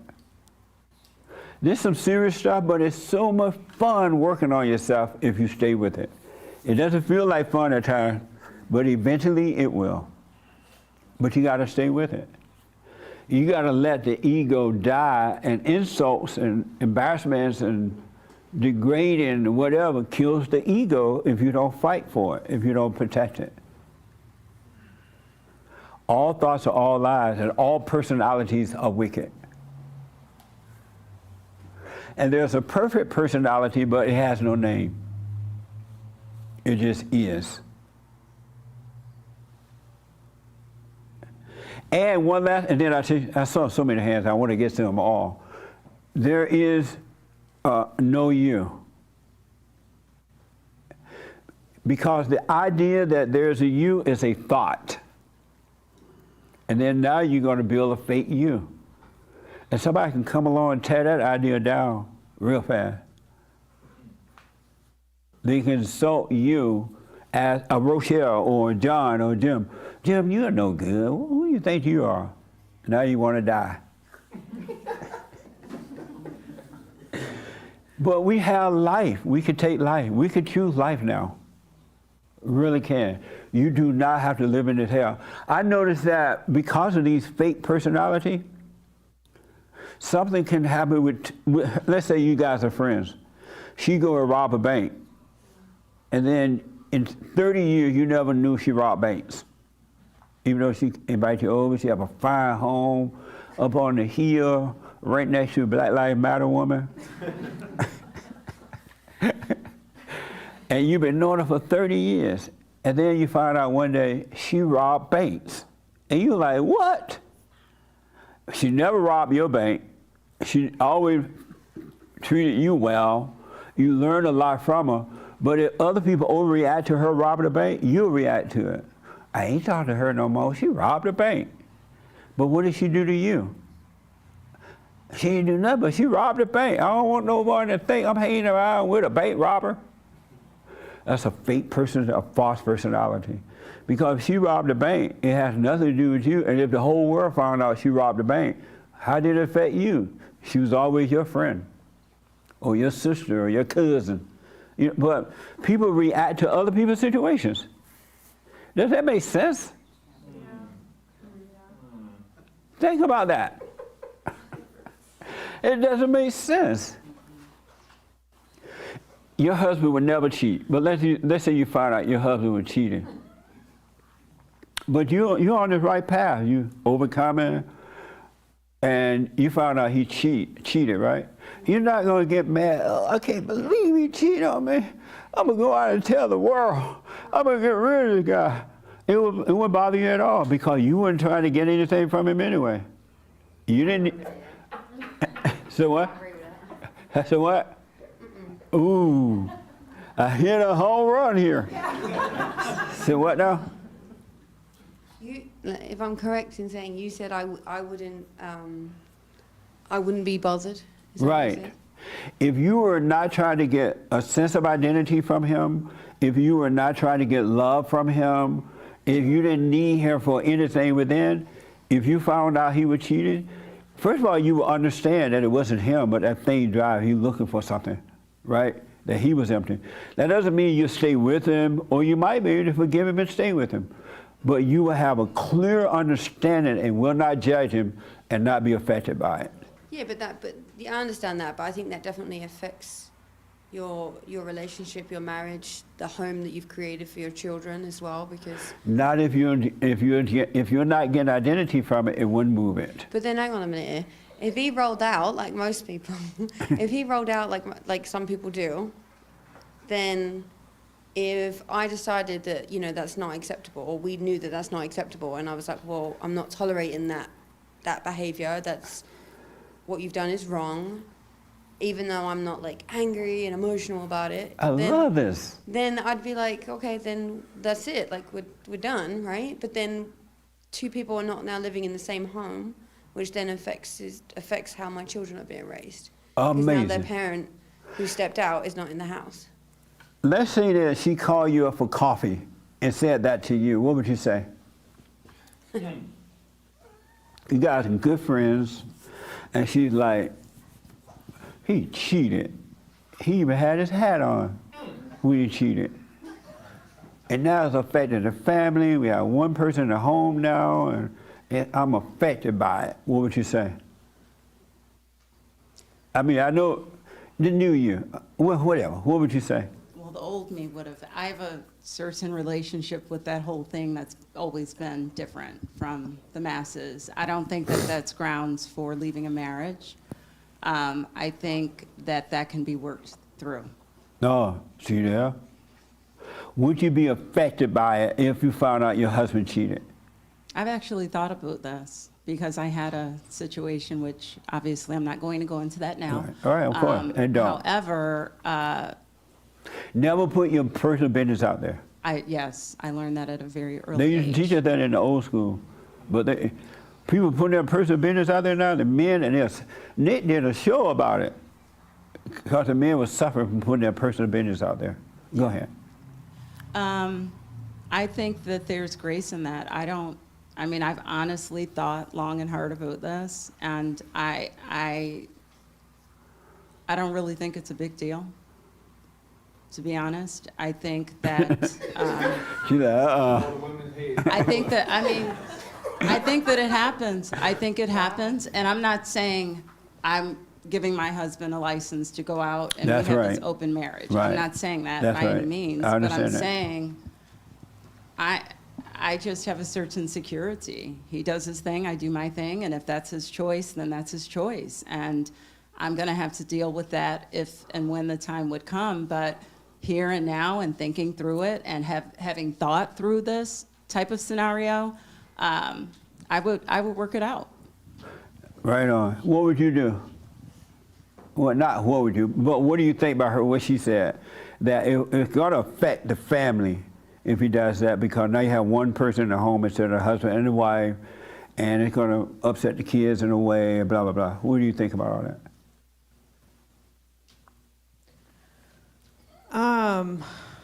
I have, there's so much being said in this room. I feel like I'm getting confused. There's a lot. I mean, my first thought and feeling, which is of the devil, is like, he's a liar. You know, that's the first thing that comes up. And so now I'm looking. Now I'm looking at that. I'm looking at a lot of, yeah. You pretend to be a good husband. You're a liar. I'm looking at so many things. It feels so things. good about saying that. I know. I'm seeing so many things of like how I used to see things, how I see things now. What's the devil? What's the truth? There's a lot going on. I mean, honestly, if somebody called me and this scenario happened and somebody came to me, I might ask if I could call her back because this isn't my business. You know what I mean? Like, I kind of feel like, whoa, this is like, I'm over here like with a pie diagram of what my life looks like and the devil and God and like, I don't know, just figure it out. But I mean, I hear what you're saying. Like, if you're in the relationship together and you're not wanting anything from each other, and like, I hear that. I'm hearing that, but like this scenario just made it really like tangible, and so now I'm like, I don't know. I gotta go. Like, that's my. You like, I gotta go. Kind of, like, I don't know. Like, can I call you later? Because this is like it's a lot. I feel really I understand like what you're saying. I overwhelmed understand by, what all of you are saying. I really do. Yeah. I don't, because my next thinking is like, this isn't my marriage. This isn't my business. Whatever they have going on, they need to figure it out. And like, I don't know. I don't know what to say to that. Amazing. Did you have your hair? I just have one. Okay. Yeah. And then, Rochelle, I want to know how you deal with this. I'll make it quick. Yeah. What I wanted to say is that, especially since doing the work, when I think about scenarios like that, and just last week, we had a package delivered. The package seemed to arrive there safely, get home, no package, review the camera, and there's another delivery person that was en route to a different place to deliver a package. He decided to pick up our package and take it along with him.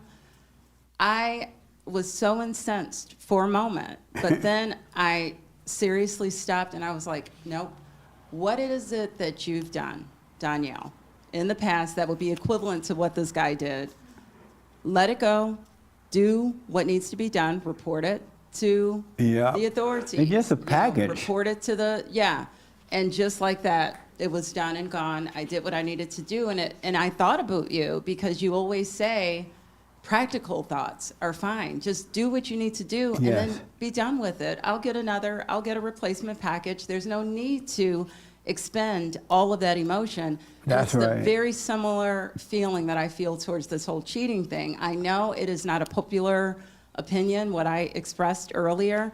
However, I sincerely feel like if my husband were to do that, all I need to do is go back in my memory bank and not too far and think about things that I've done that may not have been cheating, but It's the same spirit, absolutely. So.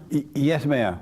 I think the main difference, I understand what everybody's saying in the viewpoints. I think for me, the main thing is, yes, I'm not saying that's something that you can't work through or overcome. I'm just saying from this, the fact that when there's young children in the mix of that situation, you're not just thinking about your own situation that you and your husband may have. You've now got to think about how you're affecting the next generation. Right. So, not saying that that's not something you shouldn't or couldn't or wouldn't work through. I'm just saying that there is more of a massive effect that you need to think about. So I feel like most marriages should have not boundaries, boundaries of like what's the line, what's acceptable, so that those scenarios don't even happen. Wow. And who set the boundary? I think when you're dating, I think you go through, you talk about those things and you see what the other person's perspective and line is. Like, I don't have any male friends. I have no reason to have any male friends. The only male friends the only other males I'm around are other married couples where we're all friends together, but I wouldn't be texting other men unless it's a, hey, can you pick up this shift? Yes, no, okay, great, bye. What would happen if you had a male friend? I just don't think it's appropriate. So you just know what I'm saying? So there's boundaries to like what's acceptable. I understand. I know what you're saying. I know what you're saying. Yeah. Yes, sir. He had his hand. But she has. Then how? She always gets offended when I say she. She gets offended when you say she? Yeah, my mom. When I Wow. say she gets really Loco. offended. I can't call her she in the house. Really? But what'd you say? She wants you to call her mom all the time? It's a British thing. Like, Stop that. You totally identify with being a mama. What do you mean? Go ahead. Say it. Wait, you I was asking a question. But you have friends with Phoebe and Dave, remember? Yes, but I'm saying it's in a way that it's another married couple. I don't just go out for dinner a day. Don't let the kids see it. You could go out with them and you said you wouldn't have any boyfriends though. Meaning I wouldn't go out with just for lunch with Dave. I would go out with Phoebe and Dave. That's what I mean. But why can't you go out with them? Say hello. What do you mean? Why can't you go have lunch with him or say hello or something? With just Dave? Speak a little loud. You make a lot of sense. Why? Because from what I understand it as of right now and how I feel is that I don't think personally it's appropriate for me to go out with just another male. Feelings don't matter. That's right. Absolutely. I mean, what do you think of that? The young lady behind you want to have some input with that, and she's all over the chair right there. I respect her so much. Like, you are honoring your husband. And I think that is a great example to set the children. So I totally understand. Like, amazing. You just never know when you open a door or a little window, and it's like the devil whispering in your ear. Right. I respect I understand what you guys are saying. I do understand it. I know why you're saying it, and I understand it. The young lady, the two young ladies right there want to do it. Then we'll move on. I saw some more hands here. What do you want to say to that situation? Wait, the friend situation or No, cheating situation? the husband cheated on her, and now she's just livid. Ooh, livid. I wish you would have been here on Thursday for Women's Forum, because this is something that I shared with you. Yeah, but I wasn't gonna bring yours up. Okay. It's up to you though. Well, I'll tell you that situation later. But Just so they know, he didn't cheat on you. he did not cheat. Yeah, no, Yeah. my But husband now did they gonna not be cheat on thinking, me. "Oh, he done No, cheated." it was just a hearsay type of thing. People are Right. trying to stir up He stuff. didn't cheat. He did not But cheat we just at talk all. about your cheating. But your thought. He's scratching his head. He's like, huh? I know. He's like, what the? I'm about to die tonight.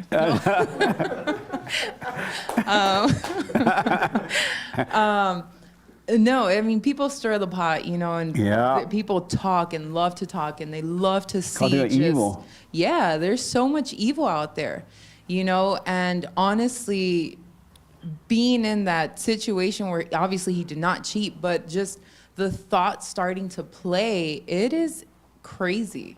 I mean, it's intense, and I mean, thank God he didn't cheat, but you know, just hearing those thoughts, just the thoughts themselves, The thought of are it felt like it happened. insane. And I honestly reacted like it happened, and I was like, oh no, you know, especially because he travels for work, so it's really hard. And those thoughts are just, they really do get the best of you. All Like, these thoughts are all lies yeah. all the time about anything. And if it wasn't for me, obviously what we know now, and being able to like sit in those thoughts and just take that hell and realize that they're just thoughts, I think I would probably keep reacting the way I was when I first heard what I heard. And She would have had the lawyer at the door when you got home from work. I was just going to say, though, if, let's just say hypothetically he did, because that's what the question that Jesse posed to me, that how would you then deal with that situation, knowing that, again, you have 2 children as well,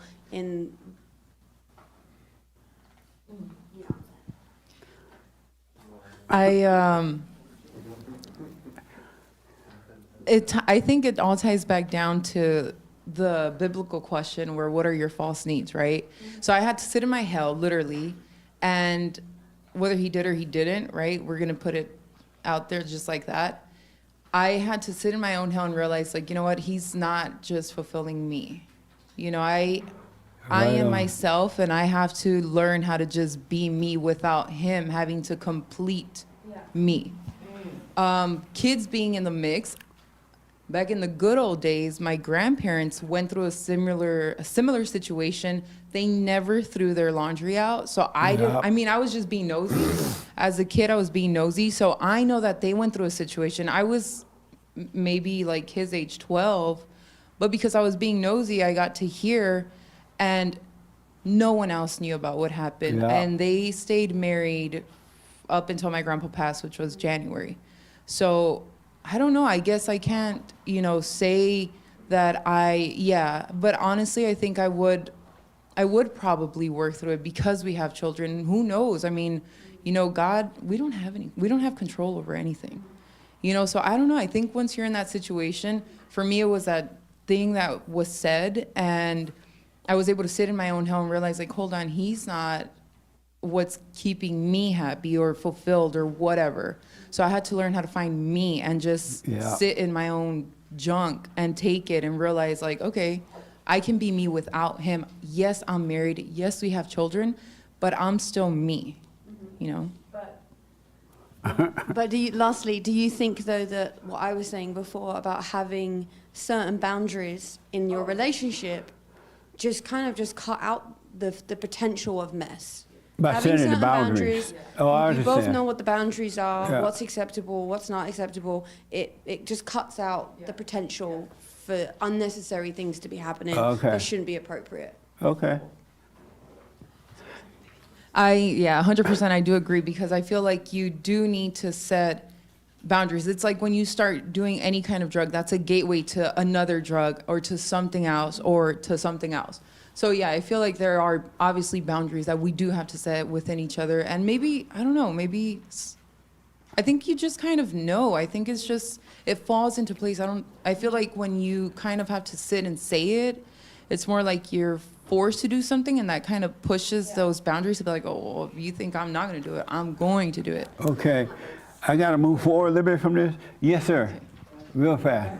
You had your hand, right? Yeah. So when, so if your husband leaves, he chose to leave, and if he left, that's fine. Yes. God will lead you because you don't have a man. Absolutely. God will lead you. Amen. He'll always give you. He'll always show you the way to truth. That's right. That's deep. Real fast, because we're totally out of time. The boundary things, and what do you think about that? When you asked the question about if she was your girlfriend and she called you and said, Oh, yeah. so I would say, could you see if he wants to go get counseling with Jesse? What the? What the? Let me tell you this, because of time. Number one, when the ego sheds, when it dies, you have no need for him. So, because your nature changed from evil to good. And if you are good, then there are no needs from the world at all. And so if he did do that, God forbid, he won't, but if he did, you wouldn't be worried about the children or anybody, because God's Spirit would be working through you, and that same love you had with him, you still have it, and you're still going to pass down love to your children. That you're not going to pass down anger. You're not going to pass down fear and worry and doubt. And who are you that you're going to set a boundary? Have you noticed if human beings set boundaries, you're going to cross those boundaries? Because it's all ego, it's all this. Another human being cannot stop another human being from crossing a boundary. It's like when God told Adam, don't eat of the apple. Because he told him not to do it, he did it. Because it becomes a temptation when you do that. So you set boundary, but if he's of good anyway, he can't help but do the right thing. It wouldn't even be in his mind to cheat. And he'll be able to go out with lunch with different women at work or anywhere, and so will you, because you know your nature is of good. It's of perfect love, and perfect love would never do those kind of things. It's not even, because it's not your nature. We have to change nature, not minds, but nature. And Satan's nature is evil, which is all ego. God's nature is good, and in good there is no evil. So it wouldn't even be setting a boundary or thinking about it. I see you still nervous about it, huh? I'm not nervous. I disagree with something. You disagree? Okay. I understand. But stay with it. You'll see what I'm talking about. I totally understand. I think there's just so much to be, I feel like there's so much to be said on this topic that there's Yeah. not enough time. But I think when I was talking about boundaries, I'm talking back 18 years ago when we first started dating, before we knew anything about your ministry or anything like that. Right. We don't have boundaries like that anymore. Right. But I'm talking like way back, about boundaries. But I think It's this like- subject is just there's so much to talk about. It's like when parents set boundaries for children. What do? They break the boundary. But if parents would be a good example, and the kids would follow that, and there would be nothing on their mind what to do and what not to do, because there would be no boundary. They would just be whatever you are. But you set a boundary, they're going to break the boundary. Sure. You say don't touch the hot stove, they're going to keep walking around that stove until they finally touch it. Because you tempted them to do that. Yeah. You dared them to do it, and the ego cannot handle that. The ego has to break the boundary. But if there's no ego, there's no boundaries. Yeah. You just naturally do right. No, I do understand a lot of what you're saying. Yeah. Amazing. Yes, James. Oh, I don't. Do you have your hand? Oh, okay, Tim, come back. Last word, I think, Frank, you have a short word, right? Because we are out of time. Yes. I have a question. Renee here sent me a video regarding a man-boy situation, and basically that I'm a man-boy. And then I realized I am a man boy. Yeah. I mean, and it's ridiculous that I'm in my 60s and I'm trapped. I'm basically a boy, like a 9-year-old boy in my 60s. Yeah. So anybody that's in a man boy child, I assume Rene feels the exact same way about himself because he sent the video to me. But I mean, like, how do I overcome this man boy child? Because like, I mean, I look at my home surroundings and I'm looking like this is not the way a grown man lives. Let me tell you how you do This is not it. a way a grown man responds to work. This is not a way. It's ridiculous. Let me tell you how. This is the truth. I'm a man boy. This is. It's ridiculous. Yeah, it is ridiculous. I mean, thank God he woke me up, but I mean, I should be woken up in my 60s. The way you do it is to see it and do nothing about it. You're being honest about it. You see it within yourself. Seeing it will change it. The problem is because of the ego, we don't want to see what's going on within us. We see it in everybody else, but not ourselves, right? Seeing it will change it. You're not in denial, and you will change. Do the silent prayer and watch. And just let go. Don't try to change it yourself. It will change because it's a spirit. It's evil. And it's been in your way. You've been living in darkness and didn't know it until now, right? But seeing it will change it. The problem is most people don't trust the light. They say, oh, I trust God. That's easier said than done. I trust God, but when situations happen, what do? You freak out. You know, let's say that you found out your husband cheated, right? And you start tripping, angry, emotional, scared, calling him all kind of names and the N-word, because you're black and you're white. In your mind, you call him the N-word. And you put a D along with the M-word. If you were to be happy that is happening to you, you'll be fine. If he did that and you felt all those things, you should be glad to see that happened because you didn't know all that was in you. All that hell is in you. And that situation is allowing you to see the hell in you, but the devil will make you think it was something he did. It had nothing to do with him at all. It had everything to do with what's inside of you. Because if that hell wasn't in you and that happened, you would be moved by it. You would have heaven in you. You would be moved. That's such a foreign concept, Jesse. So what now? It's so foreign. That's foreign, right? You know why? Because we've been taught wrong. We've been totally taught wrong. God said to be still and know, and Satan said to overreact and be destroyed. And give him life. What do you think about that? I'm kind of wondering how we got here. I know. Like how we got to this whole cheating thing in the first place. I love the last name. But do you understand No, I that totally understand. if that happened, because Satan said all the things that you've been taught, oh, now we got one person in the home. Oh, he cheated on you. What my family think?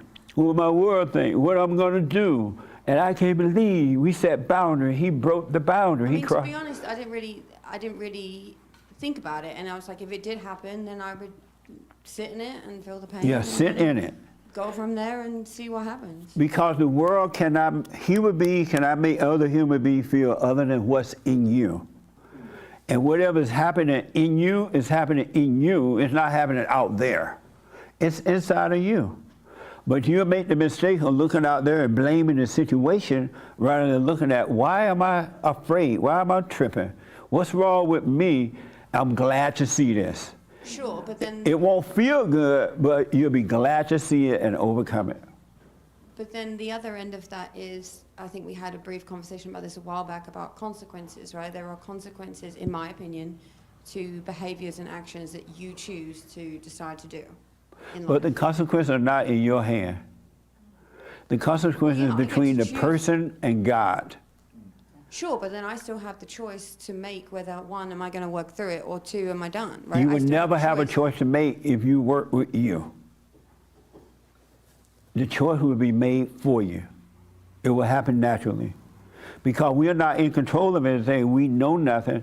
And every time we make a choice, we make the wrong choice, except for a practical choice. Sometimes we make wrong ones in that too. We think we see a nice house, it's not really as nice as we thought it was. But you don't have choices to make. Your only choice is to watch you and overcome hell. What? That's foreign too, huh? Really, we can't, if we don't know anything and of ourselves we can do nothing, of ourselves we know nothing, somebody else making the choice for us. Just think about all the things you have done already in life that were bad, and you didn't want to do them. You didn't make the choice to do that, nor did you make yourself do it. We have never made one choice in life. That's what I'm trying to tell you. We've been controlled by this thing that made a home in us, thinking that it was us. The thoughts and emotions of the devil. That's what Paul was talking about. A spirit, the devil, demons, the devil and his little demon made a home in us. And he make us do these things and make us think that we're in control. We have never made a choice. You can't make a choice to be good. Try to make a choice this week to be good, see what happens to you. Your whole week will be screwed up. And you can't make a choice to be bad. Try to make a choice to be bad, see what happens. We're not in control, folks. This is why we can't judge one another. Interesting. What y'all think about all that? The mind is wicked. It's evil. Emotions are wicked. The good ones and the bad ones, right here. The good ones and the bad ones. I think that's why I'm so freaked out, because I see that so clearly. And while I was working on something that I thought would be a fun activity to do, I just kept seeing that over and over, to the point where yesterday I just was like, I was tired. Like, my best thinking, my best, whatever, it was just, whether I was physically or not, I slept a lot yesterday, because I'm seeing so much that I'm like, I see what I'm looking at, and then I'm in a silent prayer, and I can see what that is too, and I'm being still, but then I'm looking at like my whole, what is going on? Like, it's where I'm at right now, and I hear everything that you're saying. Does it make sense? It does make sense, but And I'm the like, well, reason then it makes sense is what the am light- I? Who am I? Nobody. The reason it makes sense because the light is allowing you to see what I'm saying. It's not me. No, but yeah, it's the right. light that's in you that's allowing you to see the Right. darkness now. But you haven't seen anything yet. As this thing is dying, Is that what's happening? My ego is dying? It's because dying. I feel like I keep seeing, and then I'm like, well, then what? And then who cares? And I'm letting it go, and I'm just looking and seeing, and I right now I feel like I'm like, like that's my response. It's like, lay your weapons down. Don't fight with it at all. Just be all in. And all in means to doubt every thought. You don't want to have fellowship with any thoughts at all. Don't pray to the thoughts. Don't fight with the thoughts. Do nothing. And then you're all in. When you can doubt the devil completely, you're all in. And he's going to scream, where's God now? God, how come God's so hard to see? Is that, how come, I guess, is that Satan talking to me? Like this freaked 100%. out feeling? Because I feel like the rug has just been ripped out from under yes, me. and Like, you want that's that to happen. Okay. I mean, Because I there's couldn't a be big more all in. demon- I'm in. I'm just like, what? There's a big demon called Satan, Right. but he has this little demon too. They come in and work with him. Yeah. And they're called nice personalities. Oh, I'm a good mother. I'm a nice mother. They call that. Oh, I'm a strong father. They call that. Those little demons, those are their names. Oh, you love me and I love you. Those little demons working on the behalf of the big demon. But as his delusion is disappeared, the big demon going to come too, but he has no power. Just know he has no power. So the thoughts and the feeling that come with it relax in them, and the light will destroy them. And don't worry about learning this. If you stay on the track, it'll come to you. Right. You will know. I'm You noticing. you can't learn this Yeah. in advance. Yeah, This is just knowledge about it right now. Right. But you will see the wisdom of it if you stay with it. I feel like the big demon is like, well, I'm just gonna sit on this couch that you prepared, like that you've been nursing me on. Like I feel like I am like face to face with the big demon. Anyone that's really working Right on now. themselves and letting the light do their work, they are face to face with the demon. That's because where the I'm at. demon hate the light. Right. Okay. Well, if this is where it, then that's how it is. Amazing, huh? I'm telling you, this is so good. And you're going to love working on your life. And the world around you won't matter. It will not matter. And you're going to lose all identities, all these false identities that's been given to us all our lives to cover up the devil. And you're going to see how crazy people are. The doctors and the psychiatrists and all them, they have no idea what they're doing. The presidents, they have no idea. Because they're dealing with the same demons. They just have money and power to perceive power, to boost their egos even more so, and they're using that to control you. It doesn't make sense, the stuff we fight over. You know what I'm saying? We're human beings created in the image of God, and we're fighting over one another over different issues because the demon told us to. Either through others, but they told us to. Amazing, huh? I thought Francisco left the room, huh? Okay, so we're out of time. Do the silent prayer and watch, folks. Really. See what's going on in you. It starts with you and it ends with you. It's not out there. They got their own same demons working on them. Same thing that happened to you is that you're becoming more aware of it, so the devil is getting busy trying to stop you. But with those who are not working on themselves, the devil just riding. He's just having his way. He's setting boundaries. No, I'm playing. But do the silent prayer and watch. That's all you have to do. And take that time to have quietness, really. Quietness is the enemy of the devil. It really is. The last thing he wants, that's why when you're quiet, he get busy. Oh, you're lonely, you're scared. Call Aunt Lou. You need something to eat. You need this. He doesn't want you to have that quietness because that's where the Father dwells. God dwells in the quietness, Satan dwells in the noise. All right? Thank you all. I've gone way over time. Thank you for your support and all that. I hope it was helpful. And thank you all. It was nice today. I appreciate it. Amazing.